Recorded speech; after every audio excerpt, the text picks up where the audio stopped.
welcome to another podcast. I'm Fettouhi, and let's talk games, special edition, Metroid Other M. I'm doing this here because, I am a huge Metroid fan, and I thought, let's do a special podcast this time. Short one, not as long as the other one, but a little more detail on a specific game, especially the new Metroid trailer that came out, the other trailer, where we finally see some gameplay. And I have the trailer hooked up at a specific point, and we're going to go through it step by step. 2 minutes and 32 seconds is the trailer in total. I'm about 30 seconds in because we're skipping all the CGI cutscenes because not interested. We already saw a lot of them. It looks great. But it's the gameplay that we're interested in. I'm going to start this up. And the first thing we see, of course, of gameplay footage, of course, Samus running up in the tune. I'm going to stop here right now. The first thing I'm going to focus a little bit on is, of course, the new status bar, as you can see. We have, of course, a standard health bar. 99% of course of health, like we always used to. We have a missile select system. Again, we can at least see that a missile system is available, and there's 10 out of 10 missiles. We know there's missiles in it. We know, of course, there's gonna be, of course, a lot of the same things that we've seen the other Metroids, and we have a little new user interface map system here. Not a new, but a new design. It's whole new design. You can see it's all blue and stuff compared to how it's gonna look.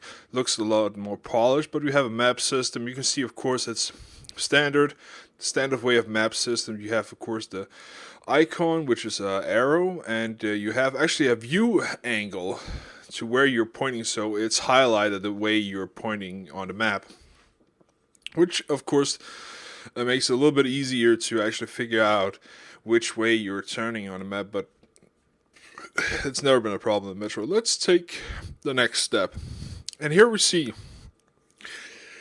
of course, the person who's been playing has lost a little bit of health, down to 8 missiles, and now we have mobs.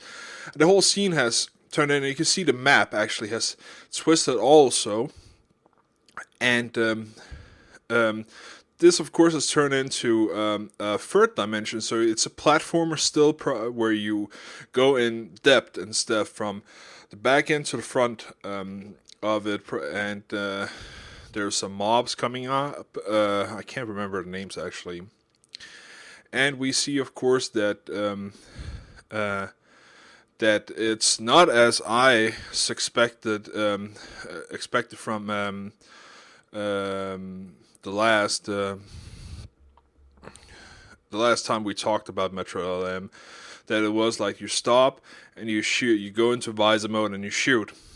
It actually is, well, this here is not run and gun, but it is, you actually stop, it's probably auto aim, I think. Which is really nice. You just fire away, and he uses, of course, the standard arm laser, beam cannon that you have. The whole idea with doing the depth in, I think, is taken from Shadow Complex, which did an awesome job in doing depth in a side-scroller game. They have just what Team Ninja and Nintendo have done is, of course, taking it a step further, actually going into depth. Whereas Shadow Complex, you just fire into depth, like if you have mobs in the background that are firing you from a distance, or you're in the front end. So they figure something out. I'm really intrigued by this. It looks great. But still, I think it looks great because it's a side-scroller. If you freeze the frame a bit, actually, you can still see it's a bit pixelated, and we're still looking at probably a beta or something like that. I don't think it's finished at all yet. even though it's coming out this summer, but we're still like 3 or 4 months away. But so they can probably tweak a little bit more, polish a little bit more, ship it to the manufacturer that prints the disc, and it's off. Um, so there's still a lot of time to to do things. I think I'm only speculating right now, but the game looks good because it's a side scroller. We're not like, for instance, Zelda having big. The whole size difference, for instance, Samus is not that big compared to if you look at the size scale on when you're running around with Link. So there's a difference, but it's still the best game I've seen so far on the Wii, and of course is it's probably going to be the best until that date. Let's take some another look. So shooting mobs, and now we're into, of course, what we all love and love about Metroid is, of course, the wall jumping mechanic, which has been not been improved, but it's been polished up. So you see a little bit more of the acrobatic. You see, for instance, that instead of you just jump up to a wall, you push with your hands and your knee and your feet away, and then you do the same and turn around.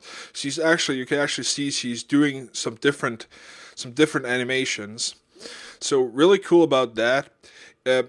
Look at the map. It actually changes view, because what you do now is that if we go a little up, it actually a top view of the map. So you're actually not looking. You're actually looking down in the hole that you're coming up from, and up to the point where you are. So it's a flat overview of the map actually, which is. Well, I would say it's okay, but I think it's something to get used to, actually knowing how the map is turned. So it's you need to know, okay, is it the map looking in this dimension, or is it twisted around? So it's a top view, it's a side scroller view. So I think there's a little bit twist to that, but I'm intrigued about their doing that. So it's not like you have a map and the only thing that changes is, of course, the gameplay wise, but the map also changes. Maybe you can actually manually turn it around. So, for instance, you want a two-dimension map view, or you want a top dimension overview of the map compared to where in the game you are. Again, it's probably early in the game. I think. You can't see the person's gotten any more missiles.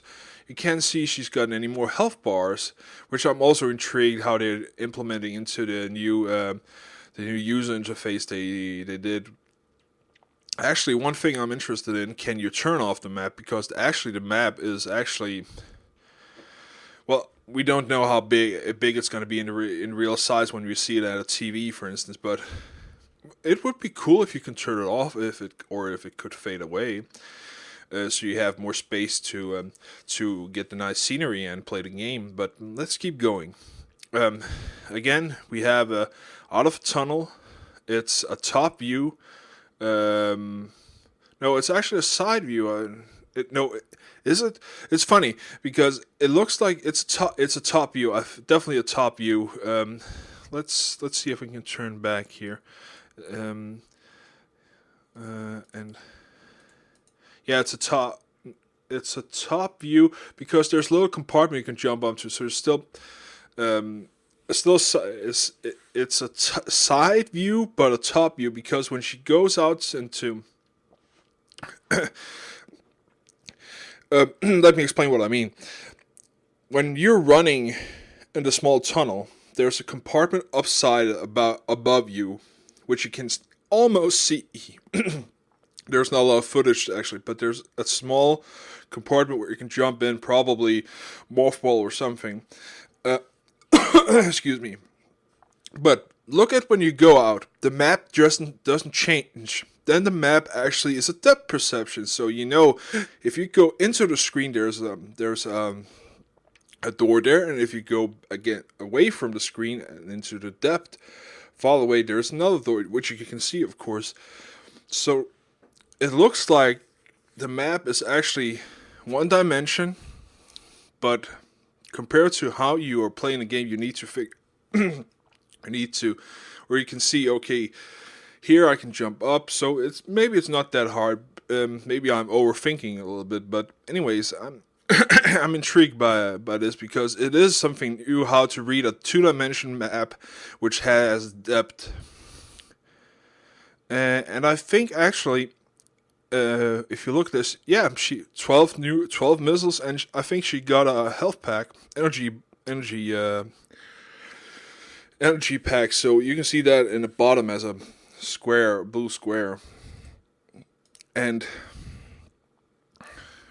again, this is a top view now, because the tunnel you came from, you're jumping into a little hole, and you're of course she's grabbed onto the ledge from, for instance, from Fusion and Zero Mission, and she morphs into Ball, and then it goes still top view, and then she switches, of course, into Morph Ball and goes through that. And now we have a scene where you're seeing that the map doesn't show you anything. Probably early in the game, it's probably mixed, because you can see you lost all the missiles, no health pack or anything. You fall through a ledge or through a hole, which I don't really see the point. This is something also cool. You see, you can hang on to ledges which move around. Also taking the ideas from Shadow Complex, I think, and of course jump around. Now here's the part where it's getting really 3D. Is where you get into, I would call it hand-to-hand combat, maybe, or not hand-to-hand, but you're close up. You're in a large room. There's mobs all around you, firing around.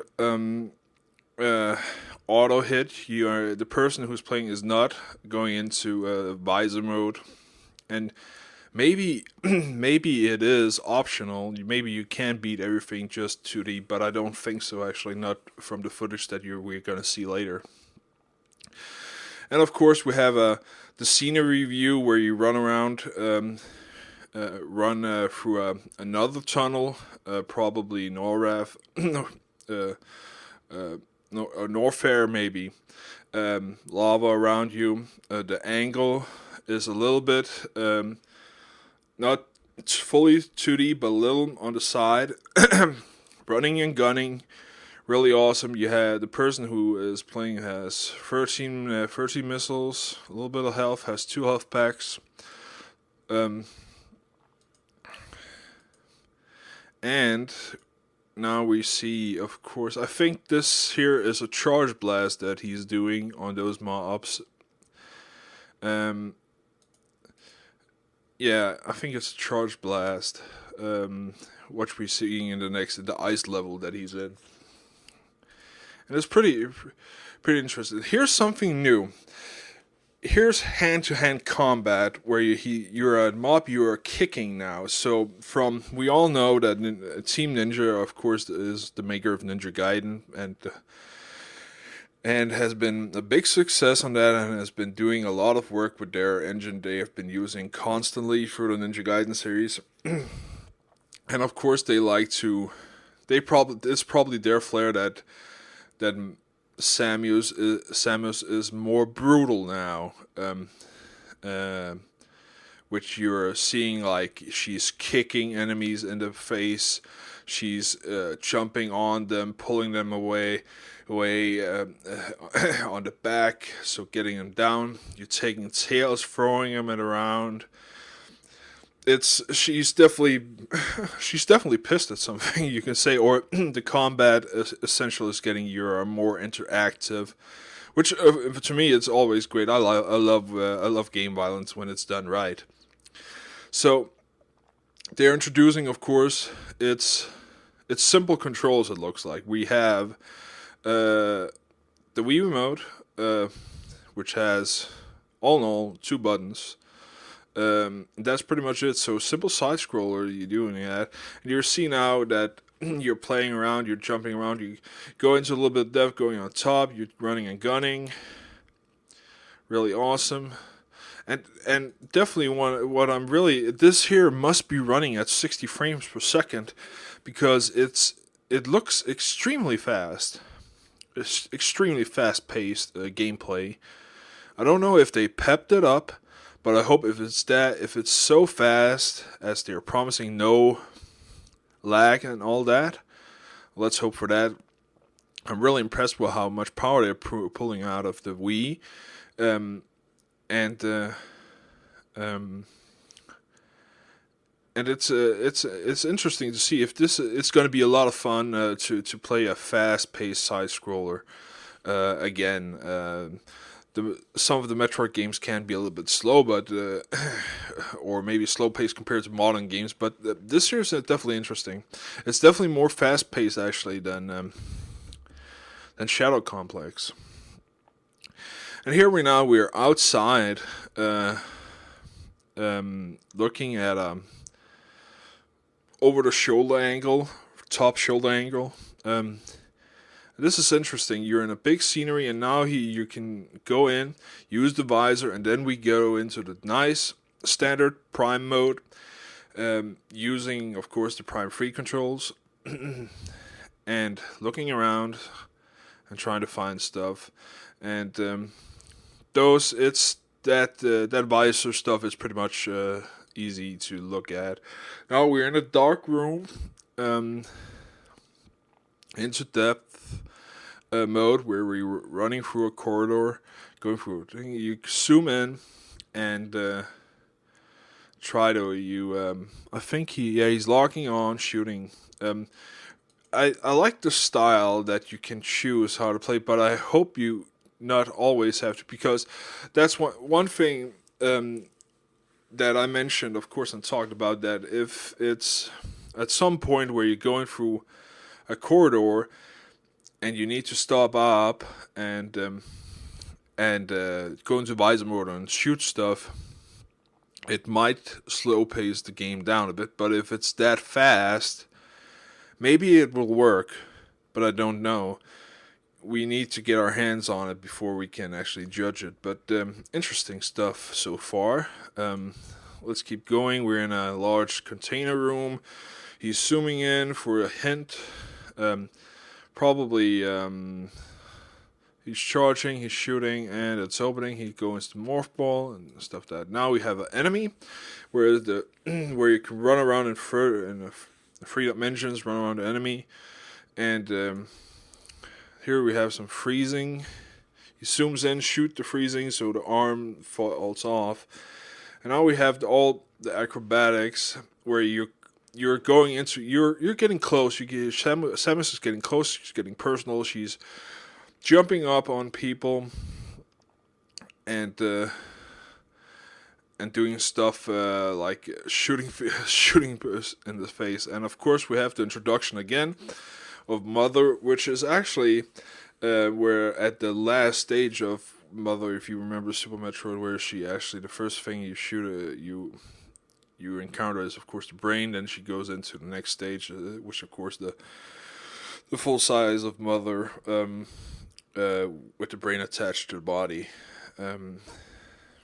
All in all, a great gameplay trailer through that. And now we've gone through that. What is my impressions of this? Well, the game looks good. I will say that. I think we can expect great things from it. I've definitely been skeptical so far because of Team Ninja's involvement, but still, it looks interesting. Definitely going to pick it up. This impression definitely going to pick it up so far, and gameplay has been missing so far. One thing I'm a little bit mad about, which of course is not Nintendo's fault. It's actually I went back and read the post of Brian Crescente called the post called Metroid Other isn't completely off the rails. And I'm gonna have to say bullshit on that, because from his what I'm getting from his article here, he's saying that because of uh, because of that the original creator of other co-creator of Other M, of course, was interested in doing a full on-rail shooter adventure game. That all this here is part of it. I don't think so. I'm gonna have to disagree with him a lot. I'm gonna have to say that this here is trying to please everybody, because from all his let's take an example, for instance. He thinks it's interesting that they put in the snapping view of Samus' visor, because they could just done it fully 2D, and I think maybe they should do that, but I think I'm gonna say let's see how it turns out in the end, and then judge afterwards when we played through the game. But I think it's bullshit that he's saying, and I'm quoting here. I felt as I played it, and this is a played a part of Metroid, a Metroid Other M section. Felt as I played it an awful lot like somebody found a clever way to introduce one of the stronger elements of the on-rail shooter into the game, that otherwise giving gamers complete control of their movement. I think I'm gonna call bullshit, because I think from what gameplay we've seen, I think it's totally up to you if you want to target or not, because you can always go auto target. I think the only time you maybe have to do is through boss fight, where you have to. Well, as you see the freeze thing, you freeze it, you have to zoom in to make sure that you hit the right mark. I think the other thing where you're in the corridors and stuff like that, we already seen that you can just run and gun, or at least stop up and then gun. Don't have to go into visor mode. So I think it's optional. So I have to call bullshit on that. And I think he's judging the game. I don't think it's a clever way. I think it's a way to introducing Prime elements from the Prime fans into the 2D, because this here is a blend, and that's why the visor stuff is still in there, I think. And I think the visor has some good parts also. If you're in a big area, just as you see, running around finding stuff in a big area in 3D is pretty much impossible if you don't have a way actually to actually go into first-person view mode and actually see what's around you. Instead of you have to run around every area of the probably larger area, and try to find what you're looking for, if the map doesn't indicate it. And we all know that the map is just like, here you are. It doesn't detail what's inside the area. There's no trees, there's no nothing. It's just like, well, the area you're in is 5 squares long, 4 squares wide, and there's maybe a tunnel in it, and that's pretty much it. It doesn't say anything else, so the map is not detailed. And that's why I definitely think the visor is a good move on big areas. And maybe, of course, yeah, it slows a little bit down. It is a rail shooter that it is strange that you can't move while you're shooting. But the problem is how they did the controls, making it so that you only need the Wii remote and not the nunchuck. It would be stupid to say, well, if you're in visor mode, you plug in the nunchuck and then you run around. That wouldn't work. So I think they did the right choice, and I think that Brian Crescente should definitely think a little bit more about what he's writing, because I definitely don't agree with him on that anymore after seeing this here. But intriguing gameplay.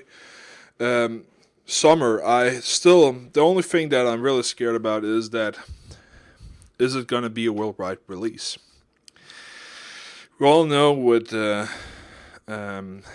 let's see, No More Heroes 2 is not out in Europe yet.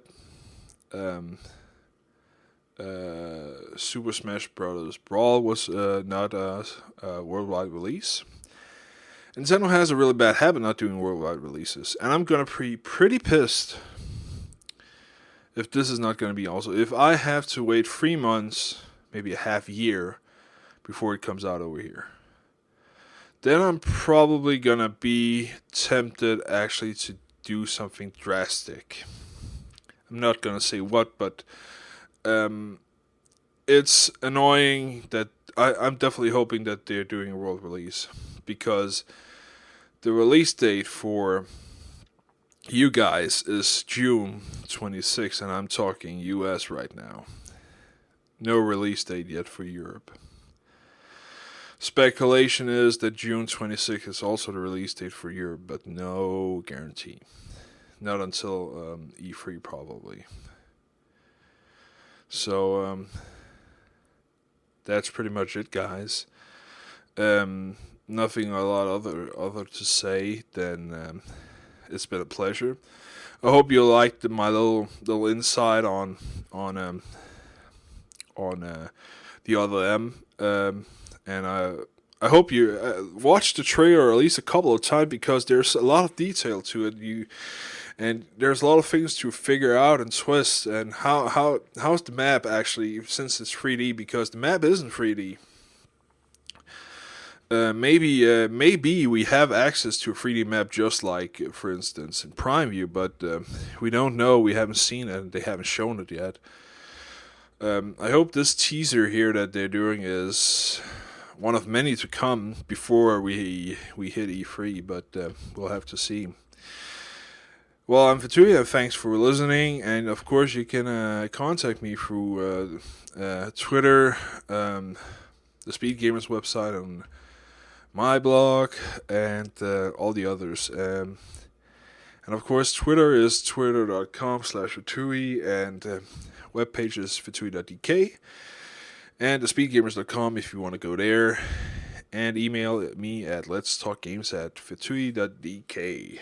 So thanks for listening to this special episode, and I'll see you next time.